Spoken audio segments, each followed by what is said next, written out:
보물이 되는 지식을 찾아 떠납니다. 펼쳐라 보물지도. 네, 두 분은 조선이라는 나라를 생각하면 어떤 이미지가 먼저 떠오르시나요? 뭐 사실 요새도 그렇지만 뭐 장유유서나 뭐 북무유신이나 막 이런 사자성어나 아니면 네. 뭐 어떤 예의나 이런 이야기 할 때마다 지금이 조선시대냐 이런 말 자꾸 하니까 그냥 그런 그 꼰대스러움이 좀 생각납니다. 조선하면 꼰대스럽다. 버스킹도 못할 것 같고. 그때 만약에 버스킹을 하면 바로 곤장. 포졸들이 막 나와가지고 곤장 네, 매우 쳐라 할 것 같고. 다리 그런 찢고. 이미지. 다리 찌고.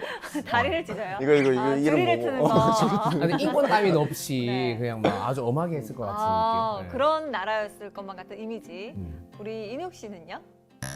잘 모르겠어요. 뭐가 뭔지. 별 관심 겪어보진 없다. 않았으니까. 조선 별 관심 없다. 조선인 건 뭐 조선이라는 말은 들어봤지만 어. 조선이 언젠지 잘 모르겠어요. 꽤 옛날이었어요. 우리가 보진 못했어요. 그게 언제야? 그 사극 봤잖아요. 사극 봤죠? 네. 그게 사극이 다 한복 조선이에요? 입고 있는 거, 한복 입고 있는 거. 한복 입으면 다 조선이야? 뭐 웬만하면 조선. 아, 그냥 일단 드라마로 거의 세상을 이해하고 있기 때문에 한복 입으면 조선. 오케이. 뭐 허준이나 세종대왕 뭐 네. 이런 왕들 나오는 그 중에 약간 정장 끼어 나오면은 이제 다른 조선 그때 아니에요? 일제 좀 강점기로 약간 넘어간 최근, 거죠. 약간 아, 약간 최근. 그거는 이제 김두한 나오는 거. 그래, 맞아요, 오케이. 맞아요. 고전까지. 네. 네, 우리의 이야기를 들으면서 약간 머리가 지끈지끈 이렇게 관자놀이를 이렇게 짚으시고 계시는 분이 좀 보이십니다. 조선시대 하면 이렇게 조금 답답한 이미지, 부정적인 이미지를 생각하는 분들도 계실 것 같고, 글쎄 별 관심 없는데 하는 분들도 계실 것 같은데요. 오늘 그 편견을 이분이 깨주실 예정입니다. 오늘의 선장님 모셔볼게요. 선장님 나와주세요. 네, 안녕하세요.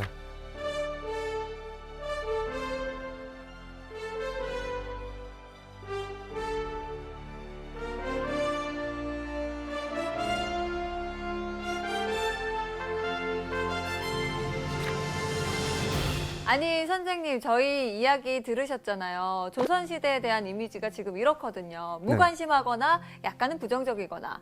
굉장히 낡은 이미지를 갖고 있고요. 그 보수적이고 원리 원칙을 지키고 깝깝한 거 있잖아요. 네. 남녀 칠세 부동석. 근데 또 나쁜 이미지 중에 전쟁을 잘 못하는 맞아. 나라라는 이미지도 있어요. 그 다음에 뭐 이런 것도 있죠. 저자를 매우 쳐라. 전 그 장면 볼 때마다 빵 터지거든요. 왜요? 왜냐하면 사또가 네가 알렸다. 내가 알렸다. 모르겠는데 그럼 저자를 매우 쳐라. 이게 죄가 있든 없든 굉장히 좀 너무하잖아요. 말대꾸하면 쳐라. 네, 그렇죠. 그런 느낌. 때리고 네. 싶으면 때릴 수 있는구나. 그런데 제가 개인적으로 생각하는 제가 갖고 있는 조선의 이미지는 혁명. 굉장히 급진적인 이미지를 저는 갖고 있어요. 약간 많은 분들이 생각하는 이미지가 좀 의외인데요. 반대네요. 네. 보통 조선을 성리학적 이상을 추구한 국가라고 우리가 얘기를 하잖아요. 그런데 단지 성리학적 이상만 추구해서는 세계의 어떤 왕조도 500년 이상을 갈 수는 없습니다. 비록 조선이 마지막에 굉장히 좀 비참하고 한심한 모습으로 무너졌지만 이게 어쨌든 우리 민족을 500년 동안 그럭저럭 먹고 살게 하는데 성공한 체제였단 말이죠. 그래서 우리는 타임머신을 타고 조선이 어떻게 해서 생겨났는지를 보면 조선이라는 나라를 알 수 있다. 이렇게 생각을 해요. 우리는 조선은 왜 탄생했는가? 그리고 조선의 체제는 어떤 특징을 갖고 있었는가? 마지막으로 조선은 왜 무너졌는가? 여기서 첫 번째와 세 번째 질문, 왜 탄생했고 왜 무너졌는가를 알면 우리가 조선 사회에 대해서 굉장히 깊이 알 수 있는 지름길이 된다고 저는 생각을 해요. 시작과 끝을 알 수 있는. 예, 그렇죠. 시작과 끝을 아는 거죠.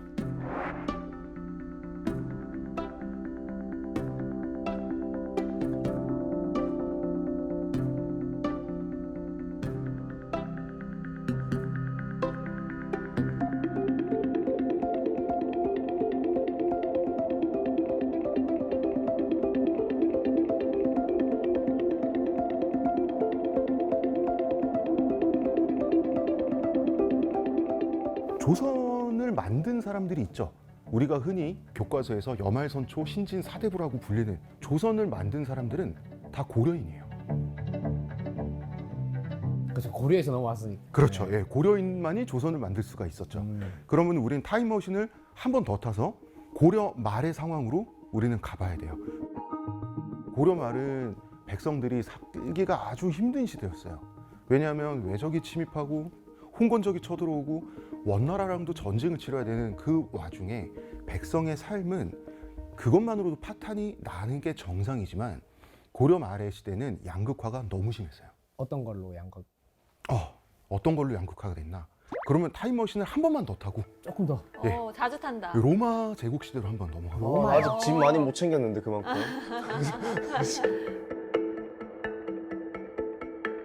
자, 로마가 포에니 전쟁에서 카르타고를 상대로 승리하고 지중해의 패권을 잡죠. 그런데 카르타고와의 전쟁은 정말 문명과 문명을 걸고 싸운 전쟁이었어요. 120년 동안 싸웠습니다. 그리고 카르타고 문명이 다시는 되살아나지 못하도록 카르타고 내에 있는 모든 농토에 다 소금을 뿌렸습니다. 다시는 농작물이 자라지 않도록 하기 위해서. 민족 말살을 한 거네요, 진짜로. 그렇죠. 민족 말살뿐만 아니라 카르타고의 역사도 거의 전해지는 게 없어요. 자, 그런데 어쨌든 우리도 지금 남자들은 군대 갔다 오잖아요. 예, 로마 남자들도 군대를 갔다 왔어요. 복무 기간이 20년이었어요. 20년. 예. 근데 로마의 남자들은 기본적으로 사냥꾼도 아니고 어부도 아니고 기본적으로는 농부예요. 농사 짓는 사람들이에요. 이 농사꾼들이 나이가 돼서 이제 10대에 전쟁터에 가요. 그러면은 20년 동안 싸웁니다. 그들이 야만족이라고 부르는 사람들과. 그럼 돌아와요. 나이 40이 됩니다. 그때 20년 동안 방치됐던 아버지한테 물려받은 농지를 다시 갈아엎어서 거기서부터 농사를 짓기 시작을 해야 되겠죠. 그러니까 나이 40이 돼서 사회생활을 하는 거예요. 요즘으로 치면 환갑이 다 돼서 그래서 노년기에 접어들어서. 네, 노년기에 거의 접어들어서 본격적으로 경제활동을 시작을 하게 되는 건데 그때도 다 징집제였어요, 로마도? 로마는 시민병 싹 다 징집이죠.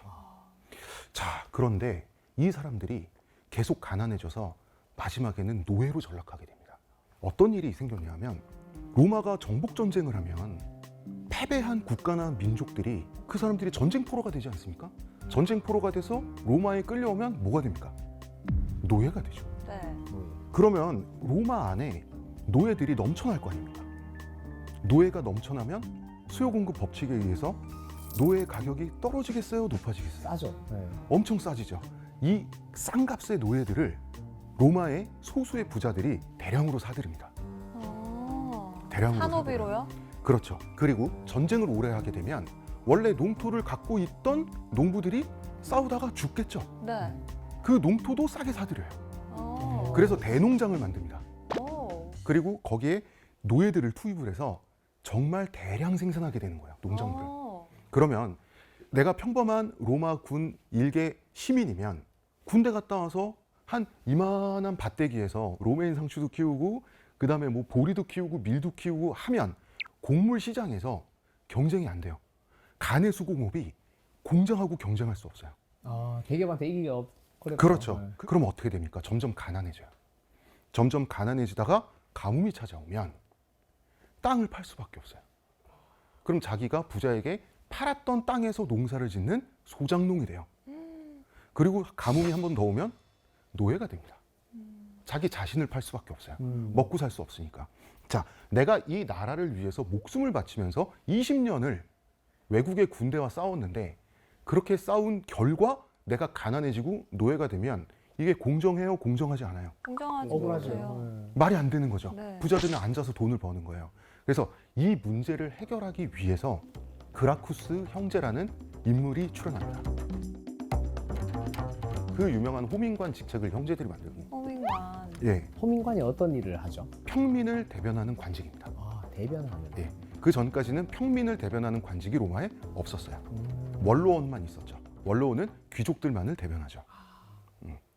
그 호민관 직책을 만들기는 했지만 결국은 두 형제가 차례로 기득권들에 의해서 아주 처참하게 살해당합니다.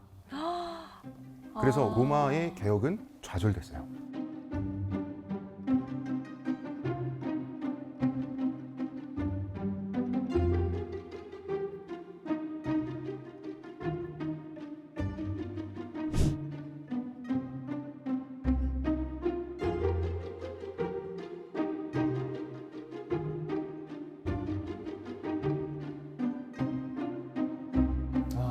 예. 그러면은 더 이상 로마는 일반 서민들이 군복무까지 해가면서 먹고 살 수 있는 체제가 못 된 거예요. 자, 내부 개혁에 한번 실패했죠. 남은 방법은 팽창밖에 없어요. 계속해서 팽창하는 거예요. 계속해서 정복하는 거예요. 그래서 점령지의 부와 농작물과 노예들을 계속해서 착취하는 거예요. 그러면은 뭐가 생깁니까? 남아 도는 외국산 밀로 만든 빵이 생기죠. 네. 어차피 서민은 계속 가난할 수밖에 없게 됐으니 이 빵을 제공하는 거예요. 사람이 밥만 먹고 빵만 먹고 살 수 없으니까 오락거리도 제공하죠. 이게 그 유명한 빵과 서커스입니다. 빵과 서커스 외에는 답이 없어요. 서민들도 알아요. 귀족들도 알아요. 먹여 살려주는 대신 군복무만 해줘. 이거 외에는 로마는 굴러갈 수 없는 체제가 돼버린 거예요. 그 옥타비아누스 황제 이래로 이집트는 로마 황제의 개인 영지였어요. 이집트에서 생산되는 막대한 양의 밀이 빵이 돼서 로마인들을 먹여 살린 거예요. 그것이 로마 황제의 권력의 원천이었어요. 로마 시민들의 밥줄을 쥐고 있다. 이것이 빵과 서커스입니다. 그래서 이집트의 곡물이 로마 황제로 하여금 로마인들을 지배하게 했다. 그러니까 로마는 이런 해결책이 있었어요.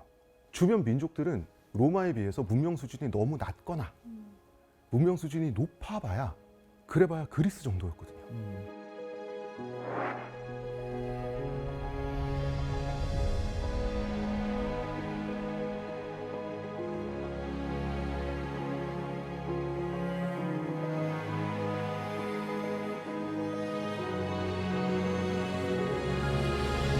고려로 다시 돌아오면 고려도 로마와 사정이 비슷했어요.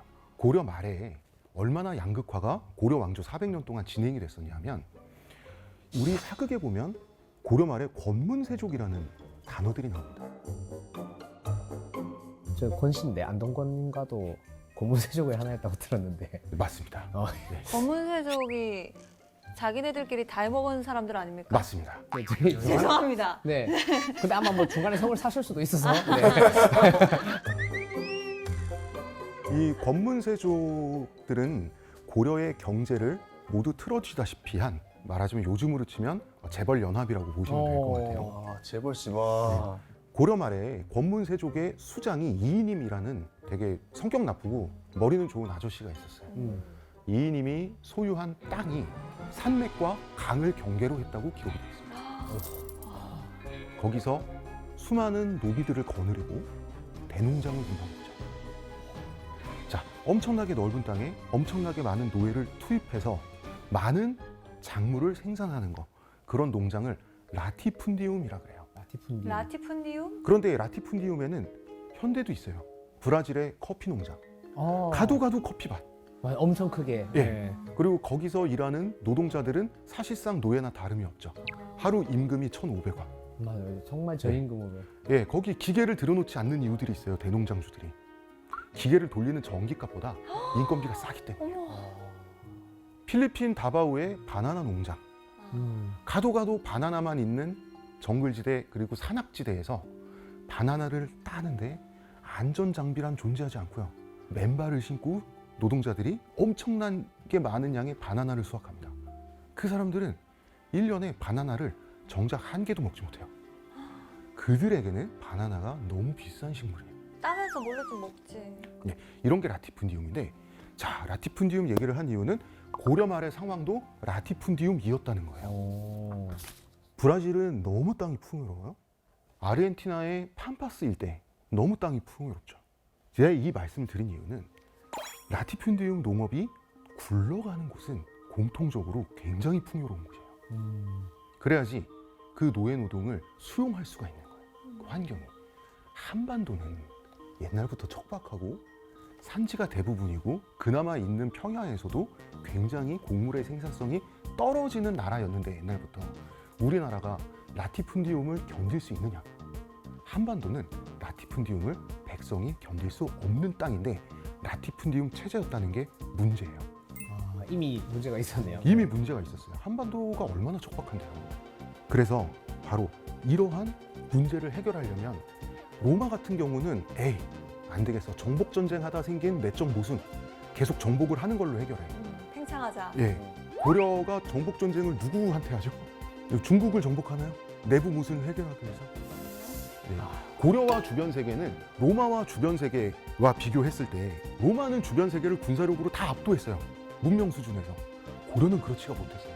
그렇기 때문에 고려는 단 한 번의 내부 개혁에 성공하지 않으면 이 한반도 문명이라고 하는 게 더 이상 지속될 수 없다라는 문제의식을 느꼈던 사람들이 바로 신진 4대부들이었어요.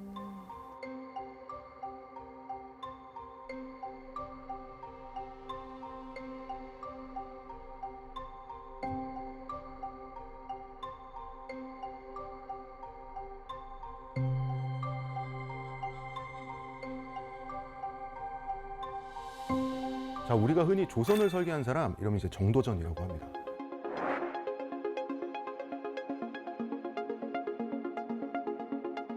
자, 이제 고려 말에 우리나라는 이 농지가 인구를 부양할 수 있는 첫 번째 한계가 끝났어요. 조선은 어떤 나라가 돼야 되느냐? 이 한정된 지극히 적은 농업 생산량을 가지고 500만 명 이상의 인구를 먹여 살리게 하려면 양극화를 없애야 되는 거예요. 그러니까 전국에서 생산된 쌀, 보리 이런 곡물을 어떻게 전국에 있는 모든 사람들이 골고루 나눠 가질 수 있을 것인가. 부의 재분배. 조선은 부의 재분배를 위해서 탄생한 나라예요.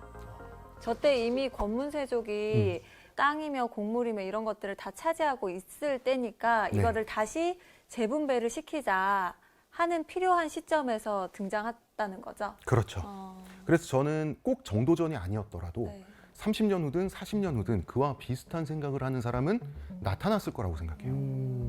우리 공자, 이 논어가 있고 맹자라는 고전이 있지 않습니까? 공자맹자. 네, 공자 맹자 할 때 맹자는 당시에는 마르크스의 자본론 같은 새빨간 책이었어요.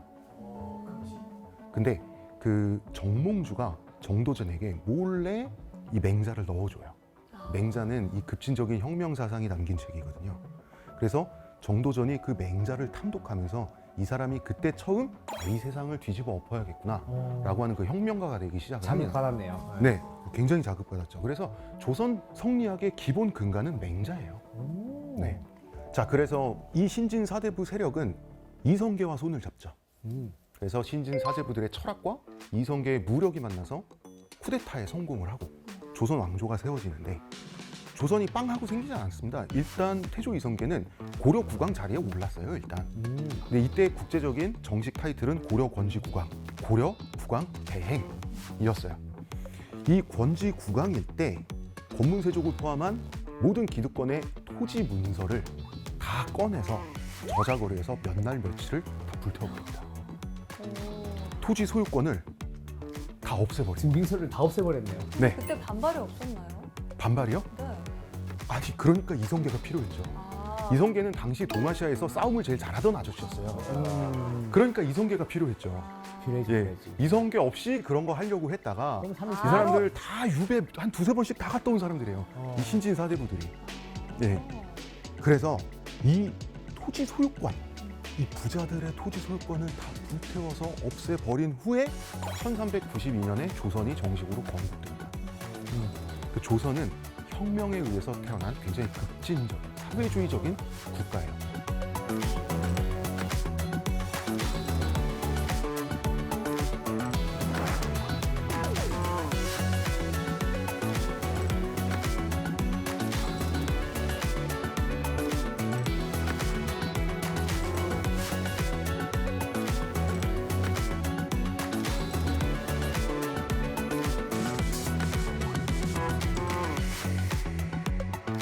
그래서 농사를 짓는 사람들에게 가족을 부양할 수 있을 정도의 땅이 다 돌아갑니다. 정말 그 약간 공산주의적인 그 발상으로 쫙 뿌린 그런 느낌인가요? 맞습니다. 오. 예. 그러니까 경자유전이라는 말이 있습니다. 사자성어 중에. 그 땅에서 농사를 짓는 바로 그 사람이 농사 짓는 그 땅을 소유하는 것이 옳다라고 하는 게 경자유전이라는 말이에요. 경자유전의 이상이 우리나라에서 첫 번째 실현됐던 때가 바로 조선의 건국이었어요. 조선 말이랑 상당히 다르네요. 그래서 조선의 재분배 혁명이라고 하는 것은 갑자기 전국에 있는 자영업자들이 다 건물주한테 세 내면서 건물세 내면서 장사하고 있지 않습니까? 갑자기 그 매장 공간이 자기께 되는 거예요. 그리고 갑자기 가난한 사람들이 월세에 살고 있었는데 그 집이 갑자기 자기 집이 된 거고요. 모든 가족에게 자가주택이 갑자기 마련된 거예요. 그 정도로 굉장히 급진적이고 지금 우리로서는 상상하기 힘들 정도의 대변혁이었던 거예요. 그래서 우리가 프랑스 혁명이니 영국의 명예혁명이니 하는데 20세기 이전에 전 세계에서 이토록 급진적인 혁명은 없었어요. 조선혁명이 가장 급진적인 혁명이에요. 아, 저는 이걸 조선을 혁명이라고 말하는 자체가 되게 신기합니다. 저는 이런 표현을 처음 들은 것 같아요. 지금 고려에서 조선으로의 이행은 조선 사회에서 지금 현대 사회로 바뀌는 것만큼의 엄청난 차이였어요. 그래서 우리 어르신들이 하는 말씀 중에 고리짝이라는 표현 있죠. 네. 어디 그 고리짝 얘기를 하고 있어. 낡아 빠진 옛날 옛적 이야기를 고리짝이라고 하잖아요. 고리짝은 고려적이란 뜻이에요. 왠지 그런 느낌이 나더라고요. 고려일 때 조선인들이 생각하기에 조선은 근대 국가고 고리짝은 거기는 전근대 시대인 거예요. 지금 고리짝 우리가 이야기를 헬조선이라고 말하는 것과 비슷한 거예요. 고리짝이 고리타분함을 표현하는 대명사격인 단어인 것은 조선 초기에 고려인이었다가 조선인이 된 사람들이 얼마나 사회 변화를 크게 느꼈는지를 알 수가 있어요. 단순히 왕조가 교체된 게 아닙니다. 그런데 이 조선을 세운 신진 사대부들은 대부분 단 한 명의 제자였어요. 목은 이색이라고 하는 유학자였어요. 이색. 이색. 이 목은 이색이라는 분은 원나라에 건너가서 과거 시험을 쳤는데 당시에는 원나라가 세계 중심이었어요. 세계 중심 제국이었는데 거기서 1등했어요. 그러니까 공부 세계 1등을 한 사람이에요. 오. 그리고 나서 원나라에서 뭐 적당히 벼슬살이를 하다가 다시 고려로 귀국을 했어요. 아, 수제였네요. 네. 전 세계에서 공부를 제일 잘하는 사람이 우리나라 사람이에요. 이 사람의 수업료가 얼마나 비쌌겠어요. 그냥 좀 그 동네에서 유명한 한학자에게 1:1 과외를 받는다라고 해도 논을 팔고 밭을 판다 그랬어요, 옛날에. 이 비싼 수업료를 누가 내줘요? 부모님. 그렇죠, 부모님이 내주죠. 네. 예, 무슨 뜻이냐? 조선을 세운 신진 사대부들은 다 권문세족의 자제들이었어요. 즉 그들은 그들 스스로 자기들이 아버지에게 물려받을 기득권을 없애는 혁명을 한 거예요. 아, 그 선택 쉽지 않은데. 네. 그죠? 왜냐하면 이들이 철학자기 때문에 그래요. 저는 이게 철학이 갖고 있는 위대한 힘이라고 생각합니다.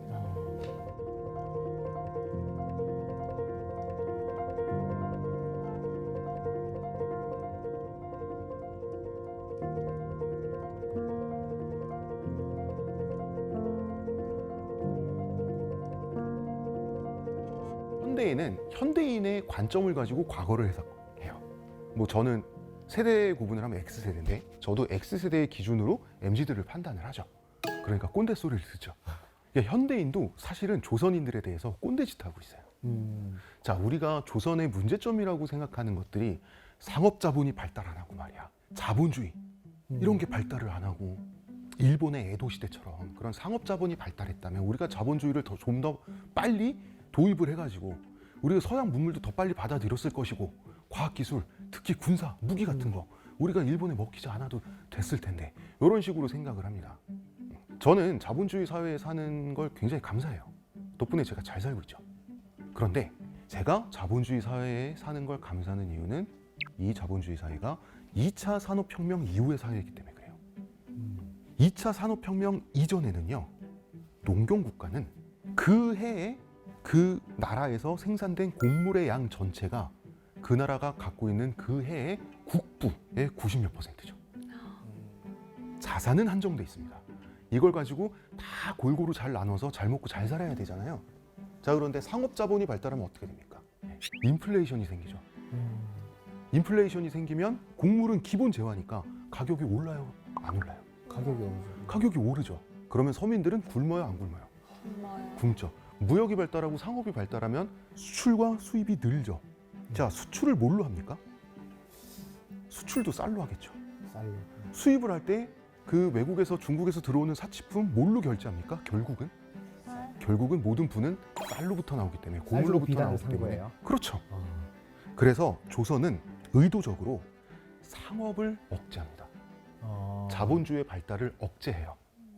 자본주의의 발달을 억제한 거는요, 자본주의를 경제를 잘 아는 사람만 경제 성장을 억제할 수 있어요. 오히려 조선을 세운 신진 사대부들은 경제 전문가들이었어요. 본인들이 갖고 있는 경제적 지식으로 경제 성장을 인위적으로 억제한 거예요.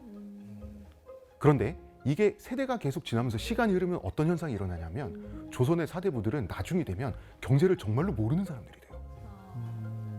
그런 부작용도 있었던 거죠.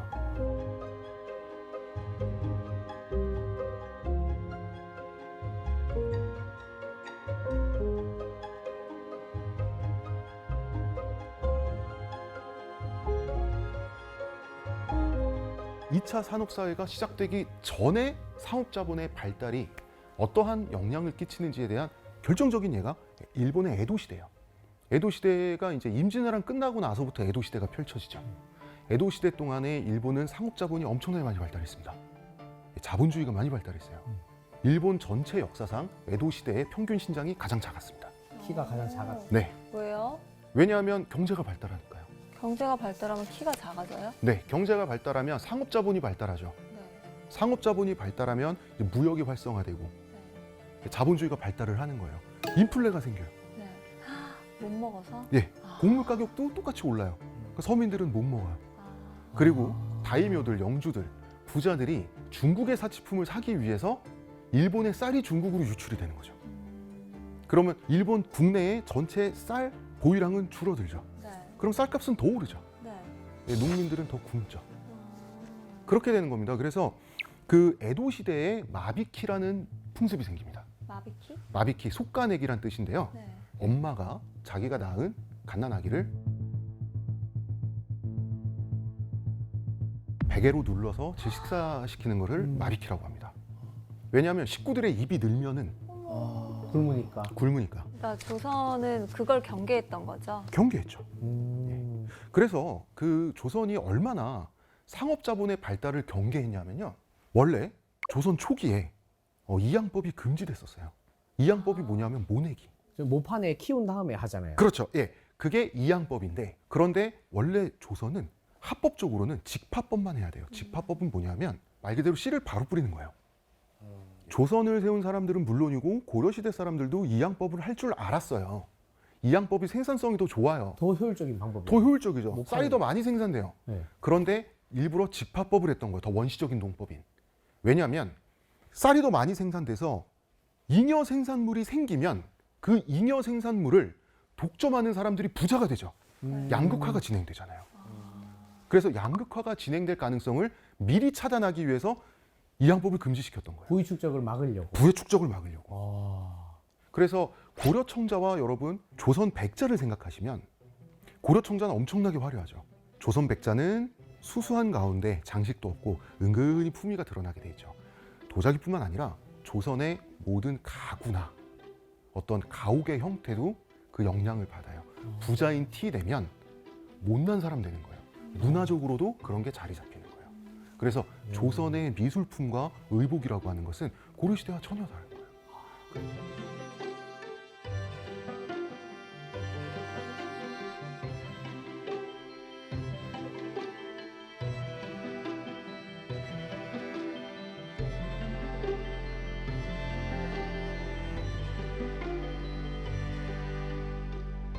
당시는 복지의 대부분이 먹고 사는 거잖아요. 얼마나 조선이 신경을 썼냐 하면 임진왜란 때 일본군이 쳐들어왔잖아요. 그때 우리가 생각하기에 우리는 사극 영화 좀 과장된 게 너무 많아요. 기득권들, 부자들, 양반들 이런 사람들은 막 도망가는 걸로 나오죠. 그리고 국가가 돌아보지 않았던 민초들이 죽창 들고 막 이렇게 일어나서 알아서 싸워서 나라를 지키는 걸로 돼 있는 데가 많잖아요. 네. 네, 그런 건 사실 없습니다. 의병들이 아니에요? 의병을 다 조직한 사람들은 네. 다 양반들이에요. 그래서 이분들이 리더들은 대부분 네, 다 양반들이고 특히나 전직 관료들이 다 의병을 조직했어요. 예. 그럼 일반 백성들, 심지어 노비들까지도 양반들이 조직한 의병에 포함이 되거든요.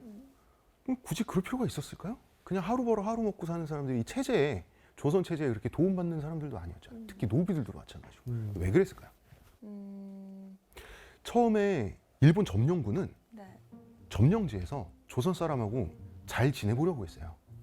왜냐하면 사이 나빠져서 서로 좋을 게 뭐예요? 맞잖아요. 그래서 농민들은 정부나 이 관아에 조세를 바쳐야 되지 않습니까? 네. 그래서 일본 점령군은 조선에서 조세 파격 박인 세일에 들어갑니다. 자기네들이 이렇게 지배를 하면 조세를 덜 거두겠다. 그렇죠. 이런 세금 식으로요. 까주겠다. 네. 그 임진왜란 직전에 일본의 조세 평균은 67%였어요. 너무 많이 걷어가는데요? 그렇죠. 네. 예, 67%였어요. 통상 70. 그래서 이게 기본이었기 때문에 일본군 장수들은 조선 사람들한테 특별히 잘해줘야지 조세를 40%를 물립니다. 아, 근데, 엄청나게 낮춘 거죠. 그런데 그때 당시에 조선의 기본 세율은 10%였어요. 그러니까 일본 군들은 잘해주려고 잘해줬는데 우리나라 농민들 심지어 노비들까지도 생각하기에는 이건 아닌 거예요. 개떡 같은 소리야? 그렇죠. 이렇게. 아 역시 오랑캐는 오랑캐구나 어. 이러고 있는데 저기서 양반 어르신이 의병을 조직했대. 들어가 싸우는 거죠. 어떻게 40%를 내고 삽니까?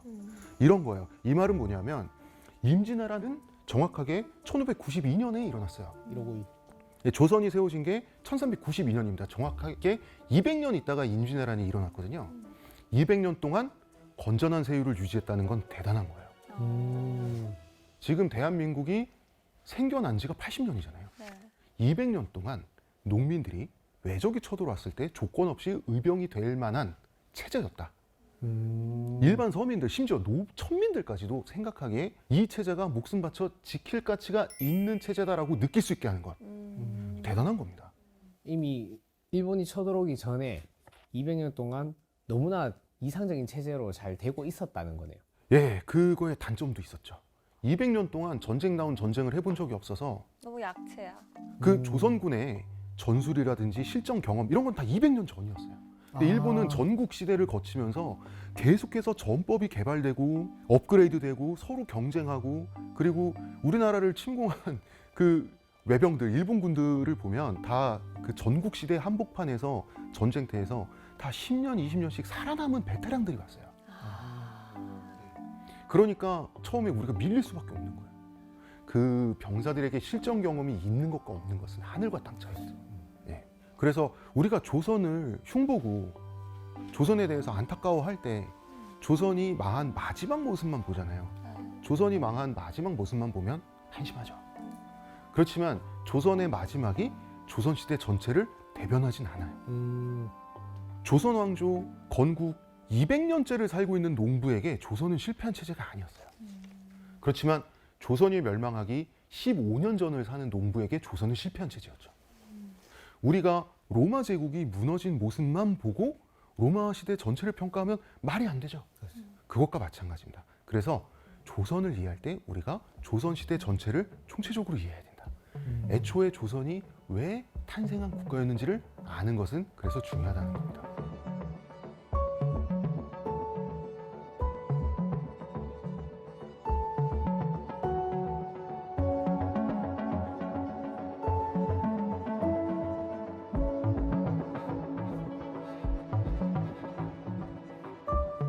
자, 그런데 이 조선은 결국 무너지게 됩니다. 우리는 단지 이제 서구 열강의 침입부터 시작된 외세 침략 때문에 조선이 무너졌다라고 생각하는데 맞는 말이죠. 그런데 사실 조선의 몰락은 내부의 균열로부터 비롯이 됐습니다. 한 사회가 돌이킬 수 없을 정도로 바뀔 때는 그것은 언제나 경제적인 문제로 바뀝니다. 먹고 사는 문제 때문에. 자, 조선은요 1670년과 1671년 두 해에 걸쳐서 경신대기근이라고 하는 절망적인 기근을 맞습니다. 완전 흉작. 흉작인 정도가 아니고요. 쌀이 전멸했고요. 보리가 전멸했고요. 우리나라에 거의 나지 않는 밀도 전멸했어요. 그리고 모든 농사가 다 망했을 때 마지막으로 짓는 곡물이 피예요. 그래서 옛말에 피죽도 못 먹는다는 말이 있어요. 예, 피도 전멸했고요.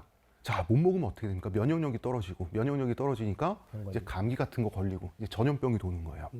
겨울에 추위를 막으려면 솜옷을 입어야죠. 예, 솜은 목화를 따야지 솜이 되죠. 예, 목화도 전멸했습니다. 그래서 조선 사람들이 역사상 처음이자 마지막으로 집단적으로 남의 묘를 파기 시작해요. 수의를 꺼내서 입기 위해서. 어머, 너무 추워서. 너무 그 추워서. 정도였어요. 네. 자, 이런 경신대기근이 전국을 덮쳐요. 이때 얼마나 많은 사람들이 굶어 죽었냐면 왕족도 굶어 죽었어요. 왕의 호위 무사도 굶어 죽었고요. 지금으로 치면 장관들도 굶어 죽었어요. 엄청난 사건이었죠.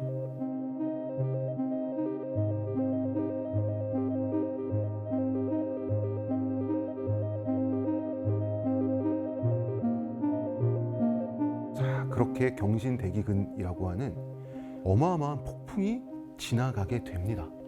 여기서 한 가지 사실을 알 수 있죠. 재상도, 부자도, 왕족들도 굶어 죽었다는 건 무슨 뜻이에요? 재물을 축적하지 않았다는 뜻이에요. 창고에 쌀과 보리와 좁쌀을 쌓아두지 않고 있었다는 뜻이에요. 어떤 뜻일까요?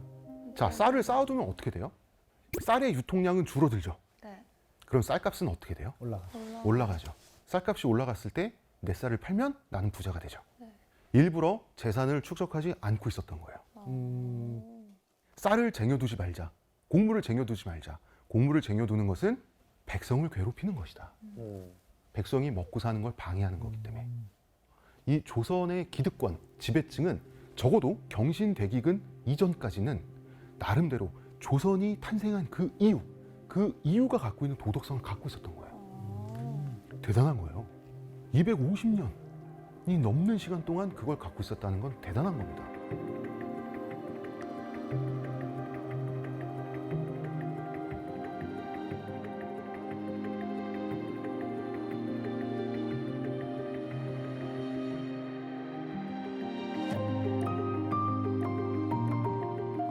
근데 왠지 지금 선장님이 이 얘기를 하시는 걸 보니 이 이후에 좀 이상하게 변하나 보죠. 이후에 조선은 전혀 성격이 다른 국가가 됩니다.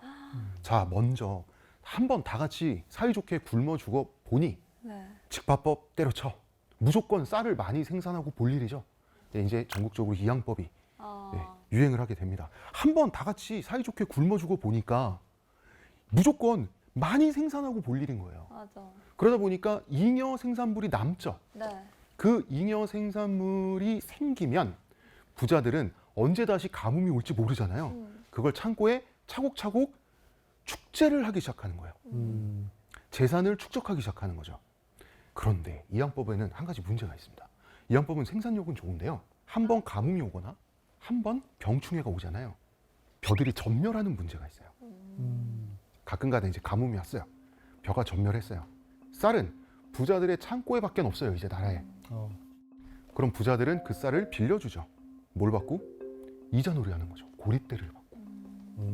부자들은 앉아서 계속해서 부자가 될 수밖에 없게 된 거예요.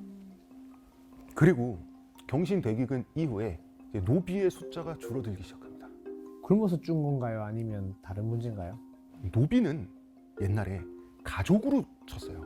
조선의 법제가 노비를 주인 가족의 구성원으로 돼 있어요. 노비라고 하는 건. 그래서 만약에 내가 노비를 때려 죽였어. 그러면 아버지가 자식을 때려 죽인 것과 비슷해요. 폐륜이에요. 이때 주인의 입장에서는 가뭄이 들었을 때 노비를 책임지기 싫은 거예요. 이제 나 살기 바쁘고 내 처자식 먹여 살리기 바쁜데 노비까지? 그러니까 경신대기근 이후에 노비를 가졌던 사람들이 자꾸 노비를 해방시켜 주려고 그래요. 근데 노비들은 경신대기근과 같은 전국적인 재난이 닥쳤을 때 주인이 있으면 내가 노비면 먹고 사는 문제를 주인에게 맡길 수 있잖아요. 그래서 경신대기근 이후에 노비가 되려는 양민들과 노비를 받지 않으려는 양반 지주층의 기싸움이 벌어집니다. 양민들이 오히려 노비가 되려고 해요. 그럼요. 예. 왜냐하면 조선시대 노비는 공민이었어요. 법적 보호를 받는 자기 권리를 갖고 있는 공민이었어요. 저 정도면 노비 할 만한데. 그 정도면 노비 할 만하죠. 그러니까 노비가 되는 건 메리트가 있죠. 엄청 좋네. 조선시대에. 그런데 노비를 거두는 건 메리트가 없죠. 그래서 점진적인 노비제 해체 국면에 들어가게 돼요. 경신대기근 이후에.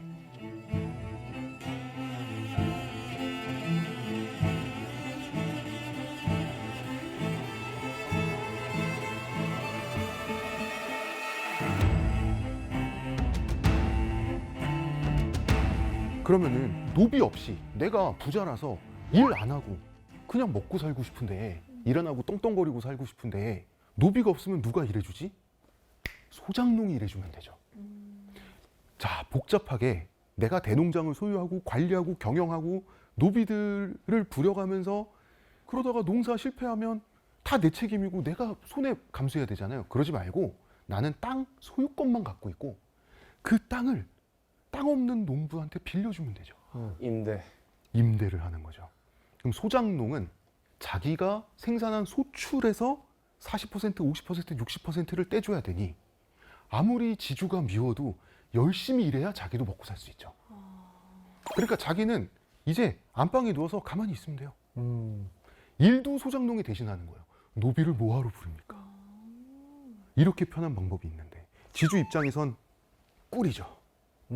그 와중에 조선은 계속해서 인구는 늘어요. 그런데 한반도라고 하는 땅은 농사를 지었을 때 땅의 영양분이 계속해서 쓸려 나가는 사라지는 안반 구조로 가 있어요. 즉 조선은 메서 스트랩에 걸리게 됩니다.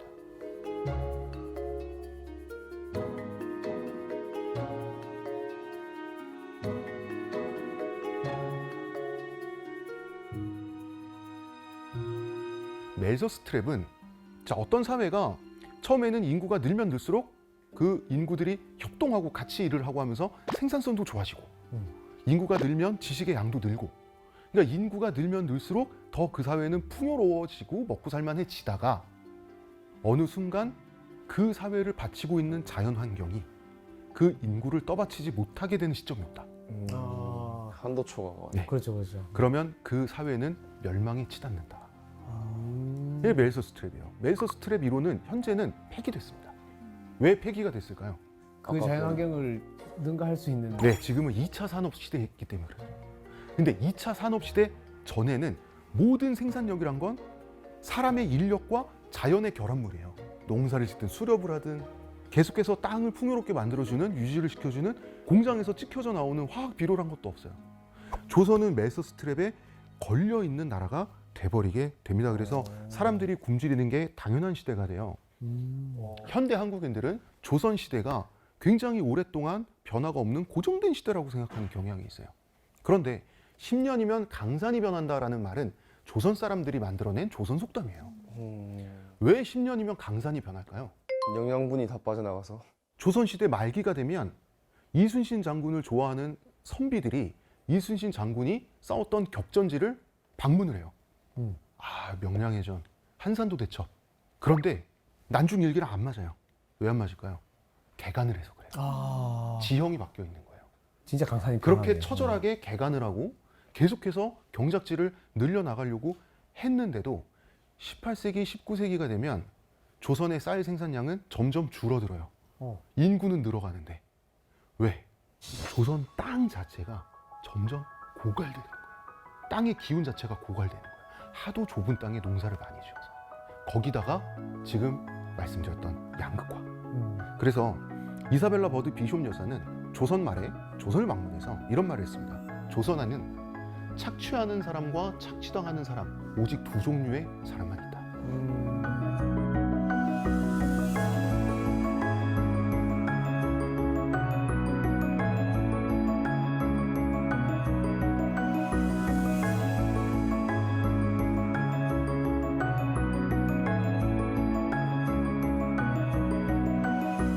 경신대기근 말고 조선을 망하게 했던 또 하나의 주범이라고나 할까요? 저는 탕평책이라고 생각합니다. 뭐예요? 붕당 정치하면 어떤 느낌 드시죠? 자기네들끼리 싸우고 네, 이런 거요. 그렇죠. 탁상 공론하고 막. 네. 네. 붕당 정치가 옳았다고 저는 믿지 않을 수 없어요. 붕당 정치는요, 백성의 피가 흐르지 않는 내전이에요. 말로 하는 전쟁입니다. 자, 일본과 비교해 보면 일본의 전국시대 보면은 백성이 싸움에 동원돼요. 전투, 전쟁에 동원되는 비용도 다 백성이 다이묘들에게 뜯겨서 착취당해서 마련이 되죠. 붕당 정치를 해서 일반적인 농사 짓는 백성에게 어떤 손해가 돌아가죠? 없어요. 예, 붕당 정치는 굉장히 좋은 정치예요. 그러니까 기본적으로 좌의정은 요즘으로 치면 여당 당수, 우의정은 야당 당수로 보시면 되고 정권이 교체되는 거를 환국이라 그래요. 정권 교체, 그걸 환국이라고 하는데 보통 환국이 한번 일어나면 뭐 한 30명은 유배 갑니다. 근데 평생 그 정권이 그대로 있지 않아요. 네. 다시 정권 교체 될 거 아니에요. 그럼 다시 서울로 올라와서 또 관료를 하는 거예요. 이 제도가 좋은 건 뭐냐면 언제 내가 쫓아낸 죄가 언제 다시 돌아와서 나를 처벌하게 될 수도 있잖아요. 그렇기 때문에 심한 부정부패, 심한 잔인성은 가지고 있을 수 없게 된 거예요. 함부로 막 하지는 함부로 못했다. 즉 붕당 정치는 말로 하는 내전인데 서로가 서로를 선을 넘지 않도록 견제하는 내전이에요. 그런데 그걸 없애버렸네. 영조는 붕당을 없애버렸죠. 그 과정은 비효율적이라고 생각한 거예요.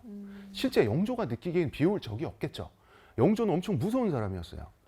그 카리스마적인 인물이었잖아요. 그래서 영조는 신하들이 이 사람을 되게 무서워했기 때문에 영조는 아유 붕당 정치가 왜 필요해? 그냥 내가 시키면 다 그냥 일렬 종대로 서서 따라하란 말이야.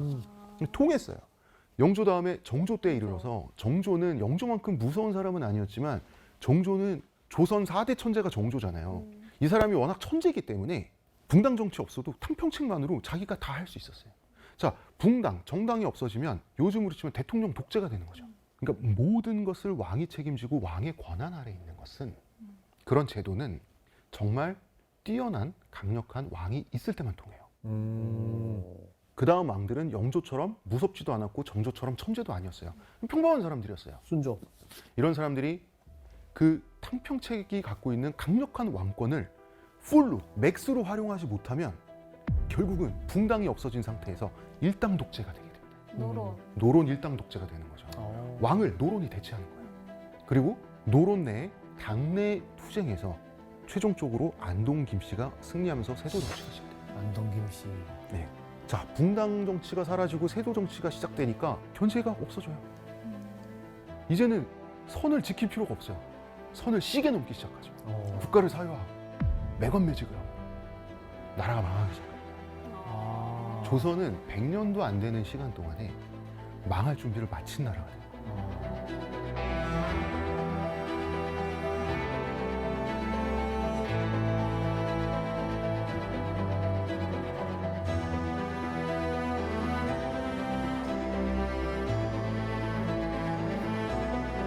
조선은 유교적이어서 멸망했다라고 많은 사람들이 생각하는데 최초의 건국 이념 그걸 잘 지키지 못해서 더 이상 유교적이지 못해서 멸망한 거예요. 그렇지만 저는 조선이 실패한 마지막 모습이 조선 왕조 전체를 설명할 수 없다고 생각을 해요.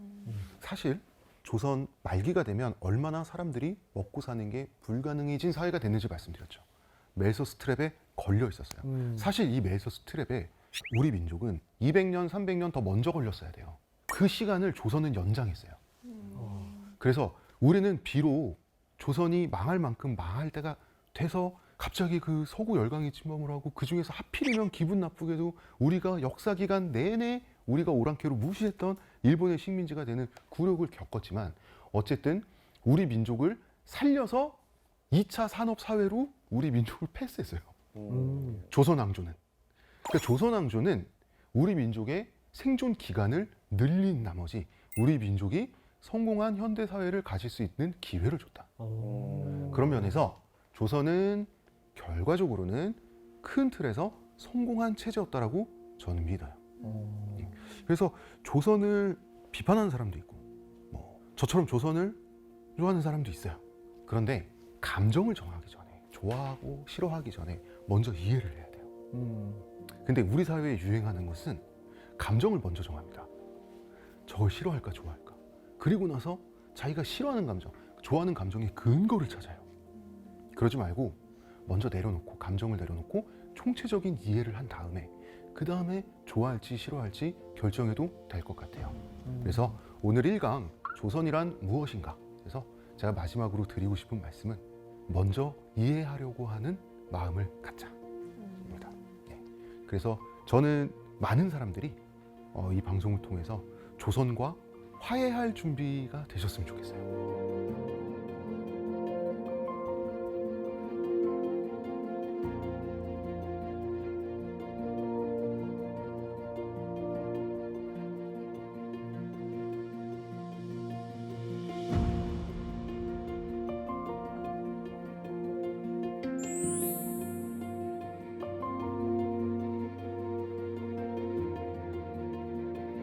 아니 이렇게 약간 조선에 대해서 부정적인 선입견이 있는 분들은 또 오늘 강의를 듣고 새로운 조선을 발견할 수 있었을 것 같고 또 조선에 좀 무관심했던 분들도 오. 아 우리의 과거인 조선은 그런 나라였구나 하는 관심이 나 지금 생기는- 되게 좋게 인식됐거든요. 지금 조선. 관심이 좀 가지요. 되게 네. 지금 내 머릿속에 좋게 조선은 좋은 거야.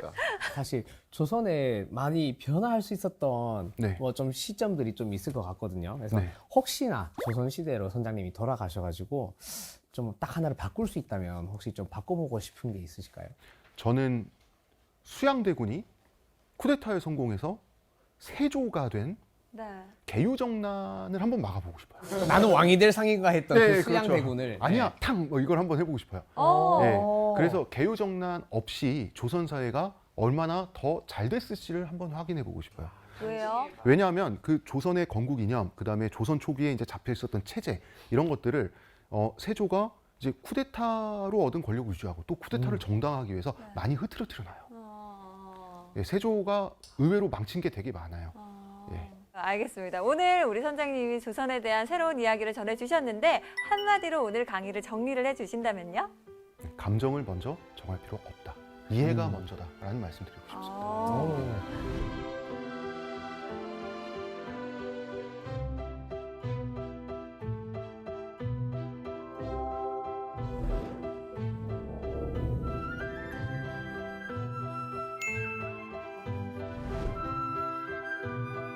조선을 판단하기 전에 이해부터 하자.